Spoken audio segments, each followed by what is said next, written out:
मूसा एक महान भविष्यवक्ता था जिसे करने के लिए परमेश्वर ने एक बहुत ही महत्वपूर्ण कार्य के साथ बुलाया था। यहोवा के हाथ में एक उपकरण के रूप में उसने कई संकेत या आश्चर्य दिखाए, फिरौन को मनाने का प्रयास किया कि वह इसराइलियों को मिस्रियों की गुलामी के बंधन से मुक्ति दिलाए।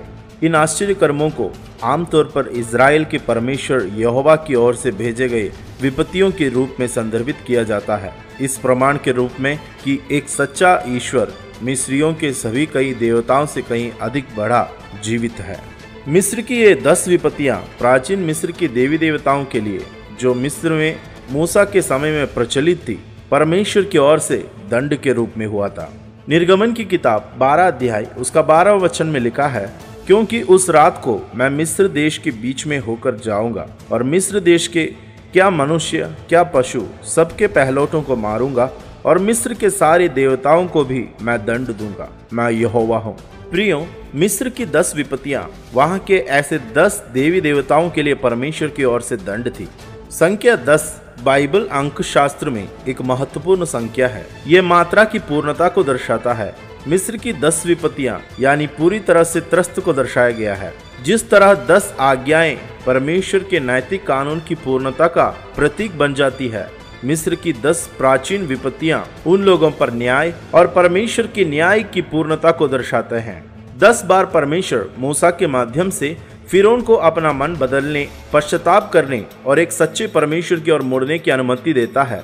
हर बार उसके अनुरोध की अवज्ञा के लिए पीड़ित विपत्तियों के परिणाम की गंभीरता को बढ़ाता है। 10 बार फिरौन गर्व के कारण परमेश्वर की आज्ञाओं को मानने से इनकार करता है। इस दौरान मूसा के द्वारा उनके सिर पर 10 विपत्तियां भेजता है ताकि वो जाने इस्राएल की यहोवा जो उनके उद्धार करता है। प्रियो, मिस्र के उन 10 देवताएं ये है जिन पर परमेश्वर के ये विपत्तियां पड़ी थी। पहला है हैप्पी, जो मिस्र के नील नदी की देवता है। इस देवता को दंड देने के रूप में परमेश्वर ने नील नदी की पानी को खून में बदल दिया।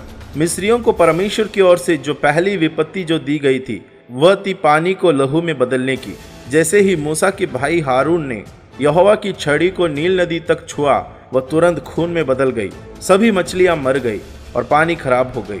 आंशिक रूप से इस चमत्कार की नकल करने में फिरौन के जादूगर ने भी सक्षम बना। इस कारण फिरौन को परमेश्वर यहोवा के इस आश्चर्य कर्म से प्रभावित नहीं करते हैं। मिस्र के सारे देश में 7 दिन तक पानी इस अवस्था में रहा, पीने के लिए अनुपयुक्त, यह प्रदर्शित करने के लिए कि यहोवा मिस्र के अन्य सभी देवताओं से श्रेष्ठ था। दूसरा है नील नदी से आने वाले मेंढक। यह मिस्र की हेकेत नाम की देवता के लिए दंड थी, जिसको नवीकरण, पानी और प्रजनन के देवता के रूप में माना जाता है। मेंढक नदी से ऊपर आए और उनके घरों में और उनके भोजन में, उनके वस्त्रों में, हर स्थान में भर गए थे। मिस्र में बड़े से लेकर छोटे तक कोई भी मेंढक की महामारी से नहीं बचा।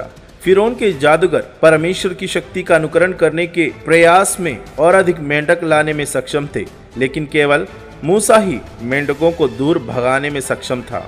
ये मिस्र के एक प्रसिद्ध देवी हेकेट पर एक और हमला था। मिस्र देश में 2 विपत्तियां परमेश्वर ने होने दिया, तो भी फिरौन ने ना माना।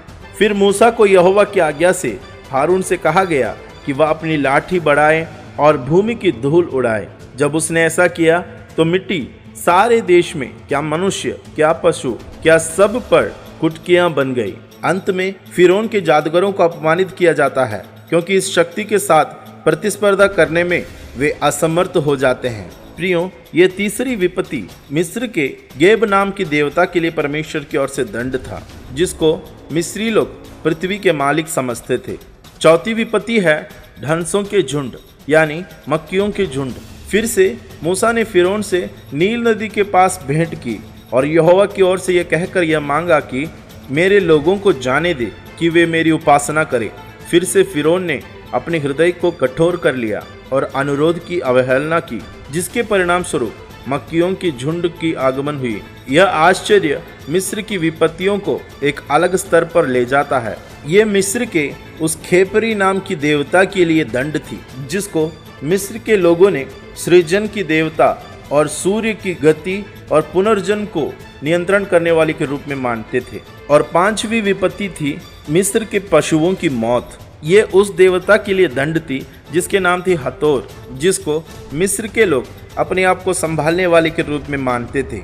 छठवीं विपत्ति थी फफलों और फोड़ों को निकलना। यह पहली बार था जो सीधे सीधे मिस्र के लोगों पर परमेश्वर ने दंड दिया था।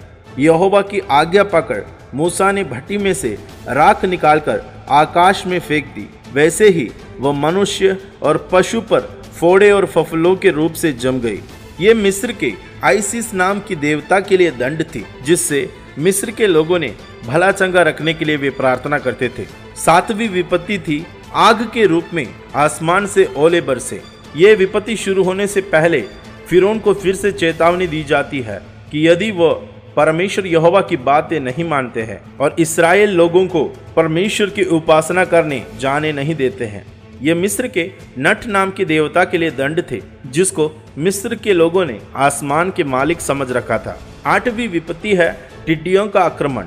सात विपत्ति परमेश्वर ने मिस्र में भेजा, तो भी फिरौन ने यहोवा का संदेश ना सुना, तो भी वह अपने मिस्र के देवी देवताओं पर ही भरोसा रखा।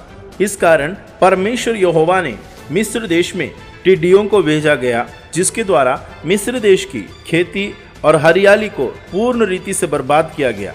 यह मिस्र के सेत नाम की देवता के लिए दंड था, जिसको मिस्र के लोगों ने आंधी तूफान और उपज के देवता के रूप में मानते थे।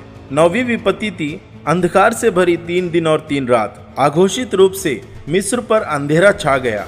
मिस्र के साम्राज्य द्वारा महसूस किए जाने वाली भविष्य के भाग्य के लिए एक प्रस्तावना के रूप में जब प्रभु के संदेश पर ध्यान नहीं दिया गया था और वे अभी भी अपने मिस्र के देवी देवताओं की ओर मुड़ गए थे, 3 दिनों तक घोर अंधकार मिस्र की भूमि पर छा गए। फिरौन के अलावा मिस्र में सबसे अधिक पूजे जाने वाले भगवान सूर्य ने कोई प्रकाश नहीं दिया। यहोवा ने दिखाया कि उनको सूर्य पर पूर्ण नियंत्रण है। साथ ही साथ ये उस देवता के लिए दंड था जिसका नाम था रा, जो मिस्र देश में सूर्य भगवान के रूप में माना जाता है। और 10वीं विपत्ति है मिस्र की पहलौठों की मृत्यु।